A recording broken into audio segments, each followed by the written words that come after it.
so much food, and I have a lot of Australian friends, and they've never heard of some of this food. So I'll try and be as descriptive as possible. So a lot of American processed food is very, a lot of refined sugars, processed carbohydrates, things that are marketed to us as health food that isn't the healthiest stuff. So it's things that are very cheap and affordable, very convenient. So warm it up in the microwave or add milk to it, or it's ready to go right out of the package. And it tastes freaking good. Like, they're designed to be hyper palatable, to become addictive, so that Americans go back to eating it. And like I said, it's cheap and affordable, cheaper than real food. So people are like, oh, I could spend $10 on a salad or spend $5 on this hamburger, French fries, and milkshake. Oh, I'll go for that. That's way more filling than a salad, right? And so that's the uphill battle. So lots of like sugary cereals, white bread, white pasta, juices, granola bars, chips, cookies, crackers. We have these things called Hot Pockets, which are like these little fried or like these little tortilla. I don't know what to call them, but they're nasty. Yeah, there's like bread, toasted bread with on the inside, it's like cheese and meat.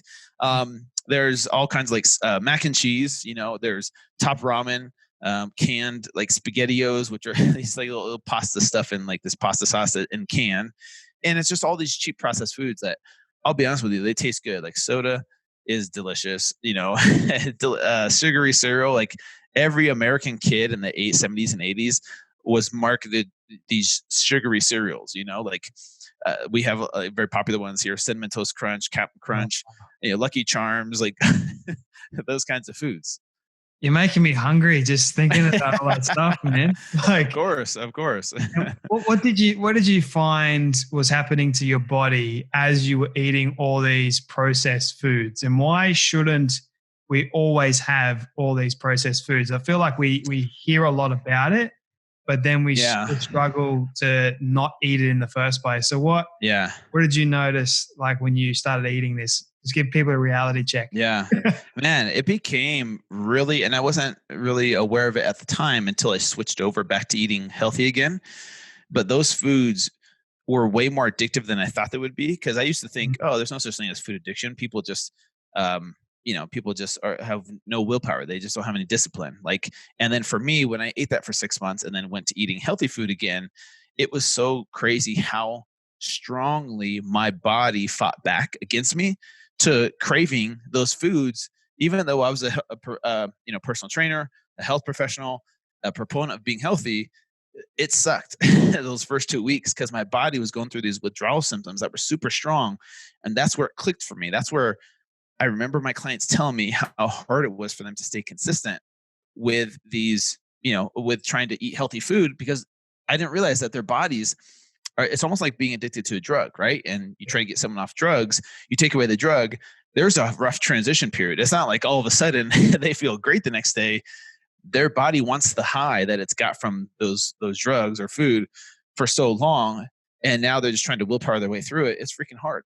And so that's where I just started to develop empathy for people who struggle with food addiction, because like we were talking about, it's very similar to how I distracted myself with a substance known as exercise. Other people use food, drugs, alcohol, sex, porn, social media, TV, movies, books, all kinds of distractions to numb ourselves from the pain that we feel from trauma or stress or challenges in life. And that's kind of what we've been programmed to do since we were a young age, where maybe someone teased us, or maybe we're abused, or maybe something really bad happened, and food became our comfort. Food became that one thing that we could control, that made us feel safe, that made us feel, some kind of comfort. It would make you feel miserable later, right? But then you would go gravitate back to it, right? So it's interesting how much of that type of transformation is mental and emotional. And that's what I'm trying to make people more aware of, is like, it's not a special magical diet that's going to save you. It's not some magical pill or it's some new exercise that's going to give you a six-pack magically. It really has to do with digging deep, finding out what those triggers are, what those emotional stresses are, and learning how to let them go, whether it's through therapy, whether it's through religion, prayer, meditation, whatever tool you use to help you release that.